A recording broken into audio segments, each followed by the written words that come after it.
Hello friends, welcome to கல்ஷ்மலா vlogs. இன்றைக்கி நம்ம எல்லாரோட ஃபேவரட்டான ஒரு ஸ்வீட் ரெசிபி தான் பார்க்க போகிறோம். சோன் பாப்டி. வாயில் போட்டதுமே கரைஞ்சி போகிற பஞ்சு பஞ்சான இந்த ஸ்வீட் ரெசிபியை பார்க்குறதுக்கு முன்னாடி இது வரைக்கும் நம்ம vlog-ஐ சப்ஸ்கிரைப் பண்ணாதவங்களா இருந்தீங்கன்னாக்கா சப்ஸ்கிரைப் பண்ணிக்கோங்க. அப்படியே பக்கத்தில் பெல் ஐக்கான் அழுத்தி அதில் ஆலையும் டிக் பண்ணிவிடுங்க. சரி, வாங்க நம்ம வீடியோக்கு போகலாம். இந்த சோன் பாப்டி பண்ணுறதுக்கு ஃபஸ்ட்டு நம்ம ஒரு கடாயில் 2 ஸ்பூன் நெய் விட்டுக்கலாம். நெய் உருகின பிறகு 1/2 கப்பு கடலை மாவு, 1/2 கப்பு மைதா மாவு சேர்த்து கலர் மாறாமல் நல்ல ஒரு வாசனை வர்ற வரைக்கும் நம்ம அதை வதக்கி விட்டுக்கலாம். நல்ல அந்த கடலை மாவு வறுபட்டு நல்ல ஒரு மைசூர் பாகு வாசனை வரும். அந்த ஸ்டேஜ் வரைக்கும் நம்ம அப்படியே வதக்கி விட்டுருவோம். நல்ல அடுப்பை நல்ல ஸ்லோவாக வச்சுக்கலாம். இப்போ பாருங்கள், நல்ல வாசனை வருது. இந்த டைமில் 1/2 ஸ்பூன் ஏலக்காய் தூள் சேர்த்து அதையும் நல்லா கலந்துட்டு இப்போ திரும்ப நம்ம வறுக்க தேவையில்ல. இந்த அளவு வறுப்பட்டது போதும். இப்போ இதை நம்ம இறக்கி ஆற வச்சுட்டு ஒரு ஜல்லடை வச்சு ஜலிச்சு எடுத்துக்கலாம். ஒரு அகலமான இந்த மாதிரி தாம்பாளத்தட்டில் ஒரு ஜல்லடை வச்சு ஜலிச்சு எடுத்துருவோம். நம்ம அதுக்கப்புறமா அந்த சோன் பப்படி நம்ம அப்படியே இந்த கயிறு மாதிரி திரிச்சு எடுக்கிறதுக்கு இது கரெக்டாக இருக்கும். அப்படியே நம்ம ஸ்ட்ரெயிட்டாகவே வச்சு இந்த மாவை வந்து டஸ்ட் பண்ணி சோன் பப்படி ப்ரிப்பேர் பண்ணிக்கலாம். இப்போ இந்த பக்கம் சுகர் சிரப் ரெடி பண்ணிவிடுவோம்.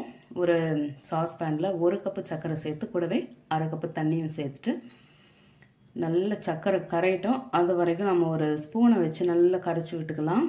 ஏன்னா சர்க்கரை வந்து அடியில் தங்கிடக்கூடாது. இந்த பாருங்கள், சர்க்கரை நல்லாவே கரைஞ்சி வந்தாச்சு.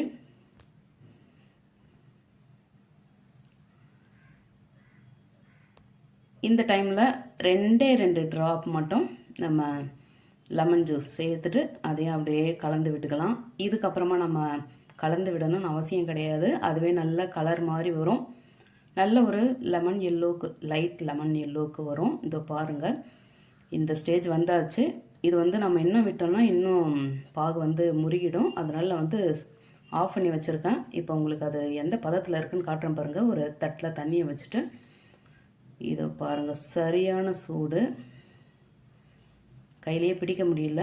ஆனாலும் பாருங்கள், உங்களுக்கு அந்த பதம் தெரியுதுன்னு நினைக்கிறேன். இந்த மாதிரி எடுத்து போட்டோன்னா நல்லா ஹார்டாக இருக்கணும். இப்போ நம்ம நெய் தடவி வச்சுருக்க ஒரு தோசை தவாவில் இந்த சர்க்கரை பாகை ஊற்றிட்டு அதை கொஞ்சம் போல் ஆற வச்சுக்கலாம். அப்போ தான் அது கையில் ஒட்டாமல் வரும். இந்த பாருங்கள், கொஞ்சம் ஆறின பிறகு தான் நான் ஒரு ஸ்பேட்டுலா, சிலிக்கான் ஸ்பேட்டுலா வச்சு அப்படியே திருப்பி விடுறேன். அந்த ஸ்பேட்டுலாலேயும் கொஞ்சம் நெய் தடவிக்கோங்க, அப்போ தான் அதில் ஒட்டாமல் இருக்கும்.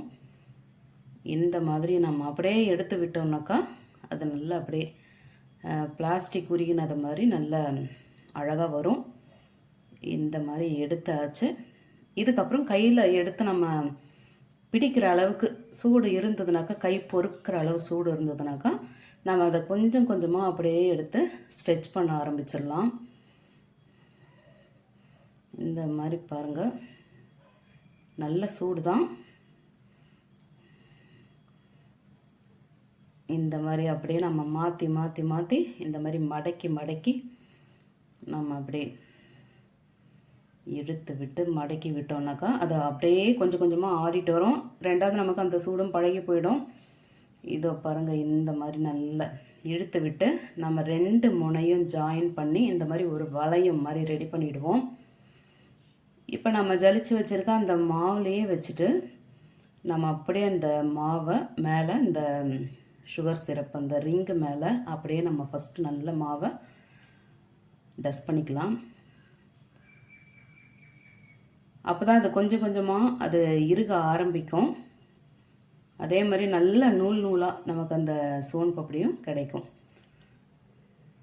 அதே மாதிரி இதில் பார்த்தீங்கன்னாக்கா அந்த திக்னஸ் எங்கேயும் குறையாதபடி நீங்கள் ஒரே மாதிரி திக்னஸில் அந்த ரிங்கை வந்து கொண்டு வாங்க. அதை நம்ம மடித்து மடித்து இதை பாருங்கள், அந்த ஒரு 8 மாதிரி மடித்து மடித்து இந்த மாதிரி நம்ம அப்படியே நம்ம போட்டுக்கிட்டே வந்தோம்னா நிறைய லேயர் நமக்கு கிடைக்கும். அதே மாதிரி அந்த மாவு டஸ்ட் பண்ண பண்ண நமக்கு அந்த ரிங்கு பார்த்திங்கனாக்கா நல்லா இறுக ஆரம்பிச்சிரும். சூடும் கொஞ்சம் குறைஞ்சி அப்படியே இருக ஆரம்பிக்கும். உங்களுக்கே அந்த ஸ்டேஜ் தெரியுதுன்னு நினைக்கிறேன். இந்த பாருங்கள், கொஞ்சம் கொஞ்சமாக அது இருக ஆரம்பிக்குது. நானே கொஞ்சம் கஷ்டப்பட்டு தான் அதை வந்து நான் இழுத்து விட்டுட்ருக்கேன். இது வந்து கொஞ்சம் வீடியோ லாங்காக போகுதுன்னு சொல்லிட்டு யோசிக்காதீங்க. இது வந்து ஒரு ஸ்டெப்பையும் நீங்கள் பார்த்தீங்கன்னா தான் உங்களுக்கு இது கரெக்டாக புரியும். இது வந்து மற்ற ஸ்வீட் ரெசிபி மாதிரி கிடையாது.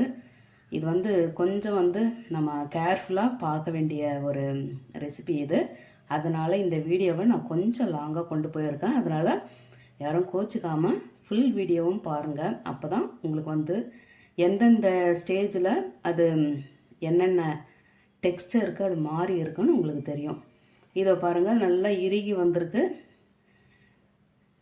இது வந்து ஏறக்குறைய நமக்கு அந்த சோன் பப்படி முடிகிற டைம் தான். இருந்தாலும் அதில் வந்து கொஞ்சம் அந்த இழுக்கிற தன்மை இருக்குன்றதால நான் வந்து இன்னும் கொஞ்சம் இழுத்து விட்டுட்ருக்குறேன். ஆனால் மறக்காமல் அந்த மாவை வந்து நடுவில் நீங்கள் நல்லா டஸ்ட் பண்ணிக்கோங்க. அப்போ தான் அது நல்ல ட்ரையாக கிடைக்கும் நமக்கு. அதே மாதிரி அந்த நம்ம மாற்றி மாற்றி 8 மாதிரி போடும்போது சிக்கல் ஆகிடக்கூடாது.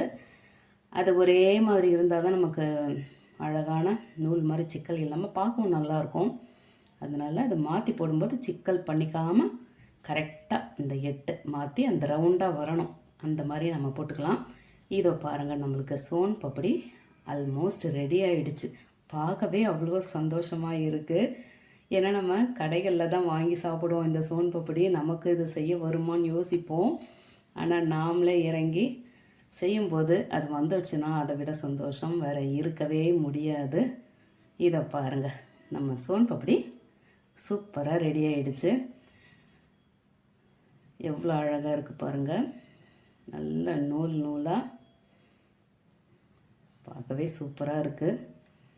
நல்ல நெய் வாசனையோட நல்ல இந்த ஏலக்காய் வாசனையும் சேர்ந்து ரொம்பவே சூப்பராக இருக்குது. இப்போ இந்த சோன் பப்படியை சிசர் வச்சு கட் பண்ணி எடுத்துட்டு இதை நம்ம ஒரு ஷேப்புக்கு கொண்டு வந்துடலாம்.